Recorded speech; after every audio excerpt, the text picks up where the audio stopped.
Assalamualaikum warahmatullahi wabarakatuh. Welcome back to my channel Jamal Official Vlog. Alhamdulillah teman-teman, kita masih berikan kesempatan untuk bersua ya, walau hanya lewat video. Saya berdoa selalu untuk teman-teman semua dimanapun berada, selalu diberikan kesehatan oleh Allah Subhanahu wa Ta'ala. Teman-teman diberikan kelancaran menjalani aktivitas, diberikan kelancaran menjalani usahanya ya teman-teman, di masa sulit PPKM seperti ini. Yakin dan percaya Allah Subhanahu wa Ta'ala adalah satu-satunya penolong kita. Oke teman-teman semua, seperti biasa ya, dalam konten-konten terakhir ini saya giat-giatnya membahas tentang dunia perpinjaman online atau pinjol. Mengapa hal ini saya bahas? Saya hanya ingin membantu mencerahkan teman-teman semua, memberikan informasi tentang masalah pinjaman online, juga berkaitan dengan para penagih hutangnya atau debt collectornya ya. Banyak sekali masyarakat akhir-akhir ini merasa ketakutan, merasa cemas atas intimidasi dari para debt collector, dari pinjol ini ya teman-teman. Tetap saya mengingatkan bahwa hutang tetap harus dibayar, karena hutang bila tidak selesai di dunia tetap akan ditagih nanti di akhirat ya. Selesaikan saja hutang-hutang Anda, tapi bila cara penyelesaian yang dilakukan oleh DC melebihi batas kewajaran, semua terserah kepada teman-teman, mau mengabaikan ya atau mau bagaimana. Atau teman-teman sedang kesulitan keuangan ya, saya selalu ingatkan, jangan pernah melakukan gali lubang, tutup lubang hanya untuk menutup hutang. Karena apa teman-teman? Karena itu semua akan merusak diri teman-teman semua, malah itu akan memperburuk situasi, memperburuk keadaan. Setelah utang yang satu ini numpuk belum selesai, Anda menggali lagi utang yang lainnya, otomatis ya utang makin banyak, bayaran ke depan makin menumpuk. Nauzubillah min dzalik ya. Dengar-dengar berita banyak sekali teman-teman yang menginformasikan bahwa ada kemarin aksi bunuh diri yang dilakukan oleh seseorang karena terjerat pinjaman online.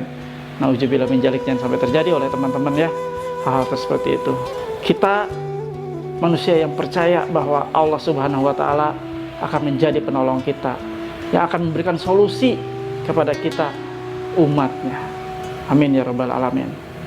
Oke teman-teman, sebelum kita membahas topik selanjutnya, teman-teman yang belum subscribe channel saya, silahkan subscribe channel saya Jamal Official Vlog, aktifkan loncengnya, jangan lupa juga untuk di like, di share ke media sosialmu ya, dan jangan lupa untuk dikomentari yang positif. Tentunya teman-teman bisa berkomentar di kolom komentar apa saja pertanyaan, insya Allah akan saya jawab.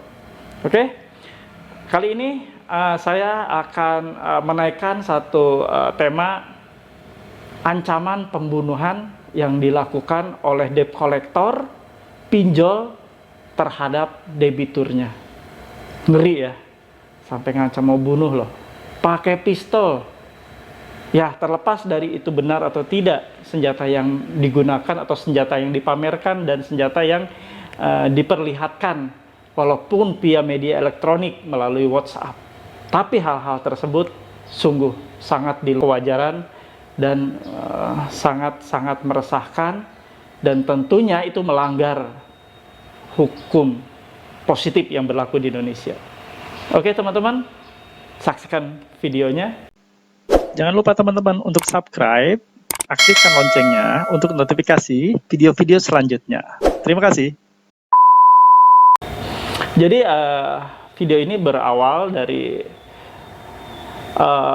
WA seseorang ya, saya nggak sebut namanya, berasal dari daerah si A, sebut saja si A ya, berasal dari daerah Cirebon, Jawa Barat.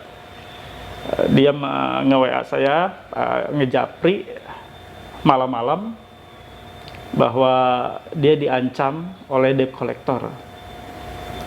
Diancam oleh debt collector menggunakan senjata api yang dia lihat videonya. Nanti saya akan upload ya. Di sini saya akan perlihatkan di sebelah saya nanti screenshotnya bagaimana pengancaman itu terjadi ya. Ya teman-teman, silakan ya dilihat. Saya bacakan ya dari 0857721906 sekian. Ya, ini nomor daripada si DC-nya yang melakukan pengancaman pembunuhan. Ya, di sini saya bacakan, ini saya tutup ya namanya karena tidak etis ya. Manusia aduh, parah kan? Lihat aja. Mana hutang lo? Lo minjam uang nggak lo bayar hari ini. Lihat ancamannya, hari ini keluarga lo yang ada di rumah akan gua bunuh dan gua akan buktikan hari ini manusia Di sini teman-teman bisa lihat juga kan ya, di sebelah saya screenshotnya yang diduga senjata api ya, yang dia mainkan lewat video. Ini sungguh-sungguh sudah di luar batas kewajaran, sudah di luar batas norma-norma dan etika penagihan. Makanya kenapa ya dari pihak OJK, berikut juga dari AFI ya, menyepakati bahwa penagihan debitur itu harus oleh penagih atau DC yang profesional yang memiliki sertifikasi di bidang penagihan. Itulah mengapa gitu kan, penagih-penagih hutang ini harus disertifikasi supaya seragam segala tindak tanduknya, supaya etika moralnya melakukan penagihan itu tercipta di lapangan. Bukan barbar seperti ini mengancam, apalagi sampai melakukan pengancaman pembunuhan. Ini nyata-nyata dan jelas-jelas sudah melanggar hukum ya, kalau benar ini terjadi. Tapi dari curhatan dari saudara A dari Cirebon ini, saya sempat tanya, ini dari utang mana? Kalau kita lihat sih dia tidak mengatasnamakan dari mana pinjolnya atau debt collector dari aplikasi mana. Tapi berdasarkan curhatan dari si pihak pelapor ke saya bahwa ini adalah dari aplikasi Ada Kami. Luar biasa ya. Kalau misalnya Ada Kami sampai mempekerjakan pihak ketiga debt collector untuk melakukan pembunuhan seperti ini. Debt collector yang ngasal nagihnya, mengancam akan membunuh, hanya utang 500.000. Menurut pengakuan dari saudara A ini bahwa utangnya ke pinjol tersebut hanya 500.000, tapi diancam akan dibunuh. Luar biasa ya. Semoga DC yang melakukan pengancaman ini nonton video ini. Ingat ya, Bung, hidup Anda akan tersiksa dan tidak akan pernah tenang ya, mengancam seperti ini, melakukan pengancaman pembunuhan. Emang ente siapa? Anda bukan malaikat Ijrail, malaikat pencabut nyawa ya. Tidak ada hak Anda melakukan hal seperti itu, mengancam debitur yang menunggak dengan sejenis pistol. Apa maksud Anda melakukan seperti ini?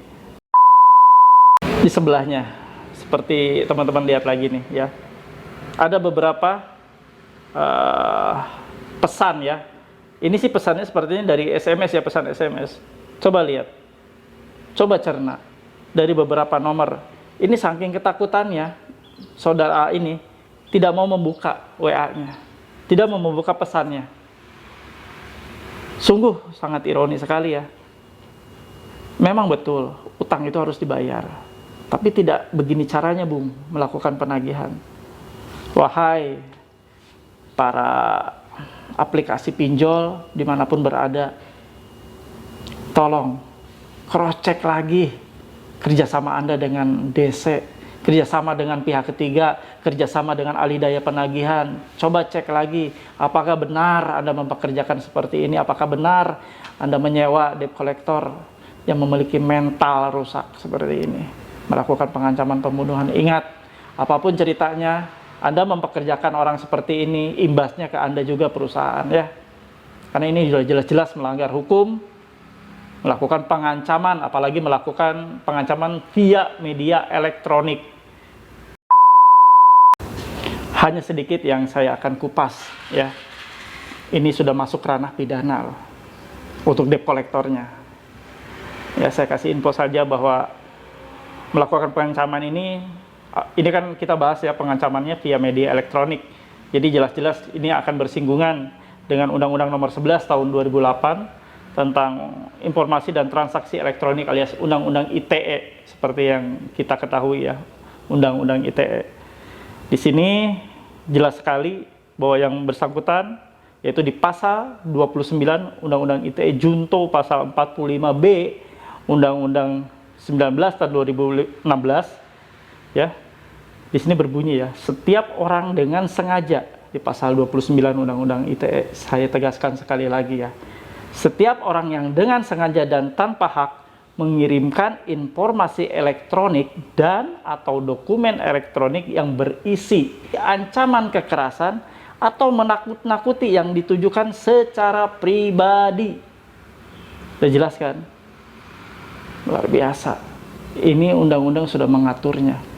Dan justru malapetaka akan terjadi terhadap DC tersebut. Ingat, ya, teman-teman debitur pinjol jangan takut diancam. Justru inilah, gitu kan, celah Anda untuk bisa melaporkan DC-DC yang nakal seperti ini, DC-DC yang brutal, DC-DC yang tidak punya otak. Saya bilang tidak punya otak. Ya.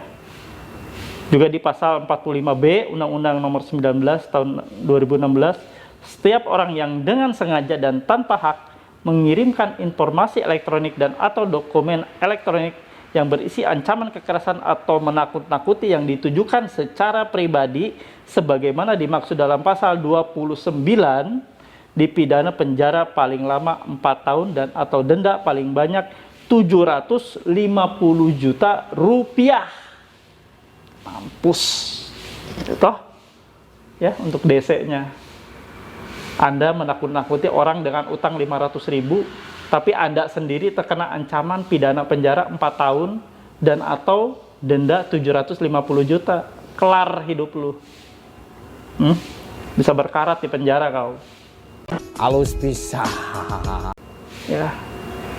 Makanya pakai otak mikir. Ya, melakukan ancaman seperti itu, hanya utang 500.000 kau ngancam mau membunuh orang. Ingat ya, kamu itu manusia. Kamu tidak punya kekuatan apapun selain kekuatan Allah. Ya. Tidak ada hak Anda melakukan pengancaman dan mencabut nyawa orang lain. Teman-teman semua, saya selalu berdoa untuk teman-teman dimanapun berada.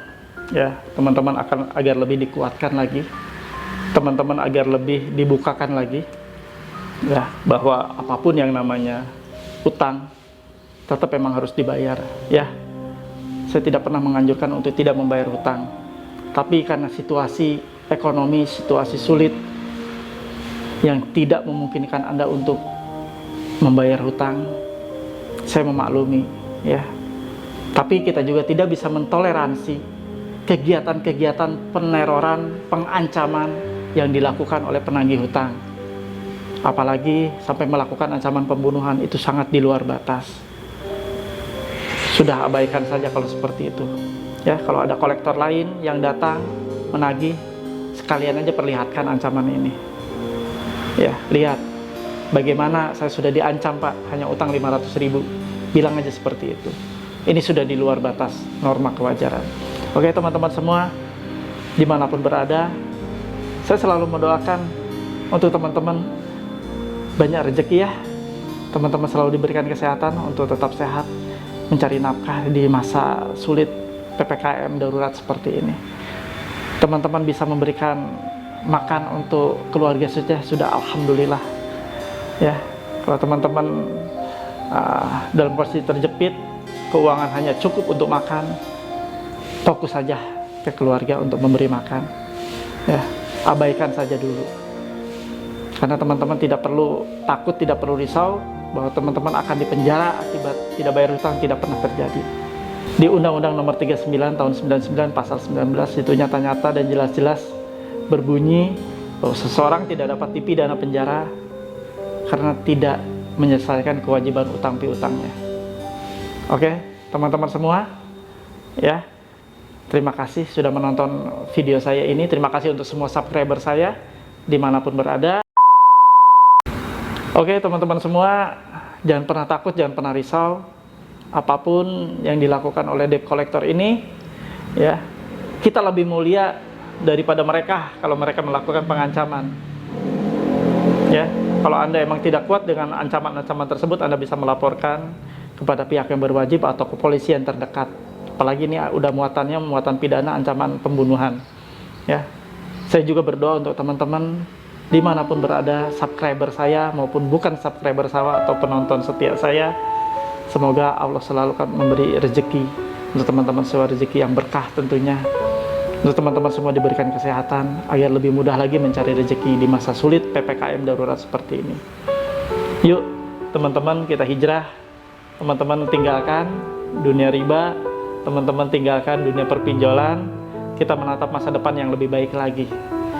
Kita menatap masa depan mengais rezeki untuk anak istri, untuk keluarga yang lebih berkah lagi. Yuk teman-teman semua saling mendoakan, dan teman-teman yang memerlukan informasi lebih lanjut, teman-teman bisa japri saya. Nanti saya akan masukkan teman-teman semua ke grup paguyuban melawan pinjol nakal yang sudah saya dirikan, ya. Untuk nomor WA ada tertera di kolom deskripsi. Ya, insya Allah di sana ada banyak teman-teman yang senasib dengan Anda. Di sana lengkap ya. Kita bisa saling diskusi, kita bisa saling sharing untuk memecahkan masalah-masalah yang teman-teman hadapi. Oke teman-teman semua, terima kasih. Akhir kata saya ucapkan wassalamualaikum warahmatullahi wabarakatuh.